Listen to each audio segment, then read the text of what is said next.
आंनि आफानि नामा लक्ष्मीकान्त ब्रह्म आरो आंनि आइनि नामा माया रानी बसुमतारी। आङो क'क्राझार जिल्लानि सिङाव थानाय गसाइगाव महकुमानि गरजान गामिनि सासे गरजान गामिनि आङो दाखालि थांनाय 5 मे खालि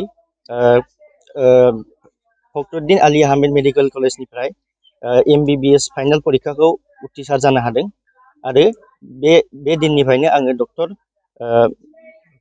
उपाधिखौ मोनदों। आच्छा, नोंथाङा बेबायदि उथ्रिसारनानै गोसोआव माबायदि मोनदों?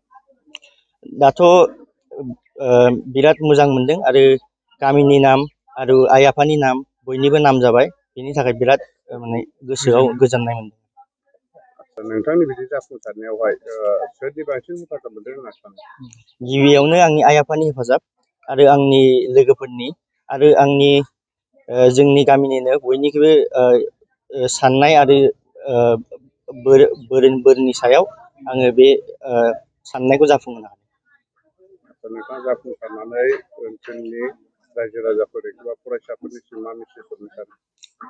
रायजो राजा आरो फरायसाफोरनिसिम आंनि बेनो मेसेज जे गावनि साननायखौ जाफुंहोनो थाखाय गिबियावनो गावनि एफर्टसानो मेन आरो लोगोआव थाफाबाय गावनि बिमा बिफा।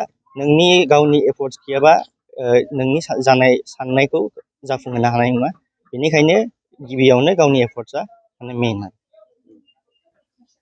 आच्छा, बेफोरबायदि उथ्रिसार जाहैनोबा डक्टर बिमुं मोनलायनोबा माबायदि फरायनांगौ होननानै नोंथाङा फरायसाफोरनो मेसेज होयो? फरायनांगौआ गिबियावनो मेट्रिक आनजादखौ पास खालामनानै साइन्स स्ट्रिम लानानै बाय'लजिखौ मेन खालामनानै बिदिनो PCB फिजिक्स केमिस्ट्रि बाय'लजिखौ लानानै HS आव मोजां मार्क लाखिनानै उनावहाय निट परिखाखौ उथ्रिसार जानांगौ। बाय'लजिखौ माने मेन साबजेक्ट लानानै फरायोबा माने निट एग्जामाव माने मार्क स्कर खालामनाया इजि जायो आरोखि। दा बिनि उनावहाय मार्क मोनखांनानै उनावहाय सिलेक्ट जाबा माने MBBS आव आरो जइन जानो मोनगोन आरो। नोंथाङा उथ्रिसार जाखांनायनि उनावहाय मा थांखि लाखियो?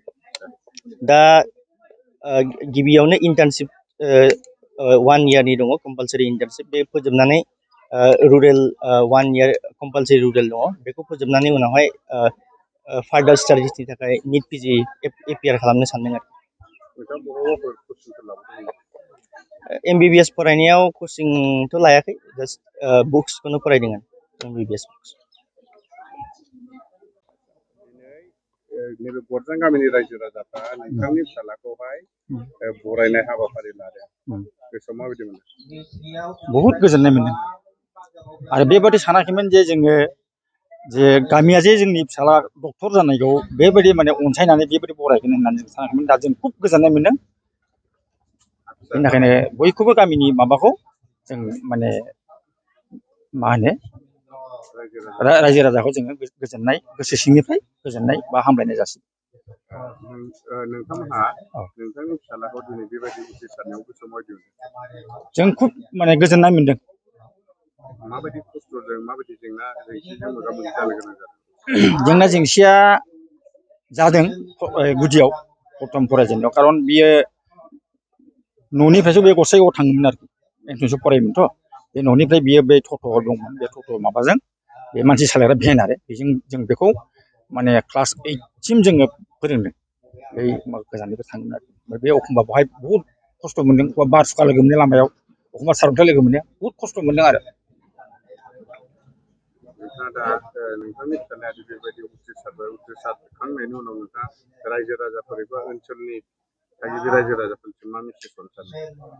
आं बेखौनो मेसेज हरनो सानदों जे आंनि फिसाला दिनै डक्टर जादों, खुब माने रायजो राजाया बयबो अनसायदों। दा दाखालिनिफ्रायनो बिभिन्न संगठनफोरखौ जोंनि बे एरियायाव रावबो डक्टर गैया हिसाबै खुब माने अनसायफैदों, बयबो माने बरायफैदों।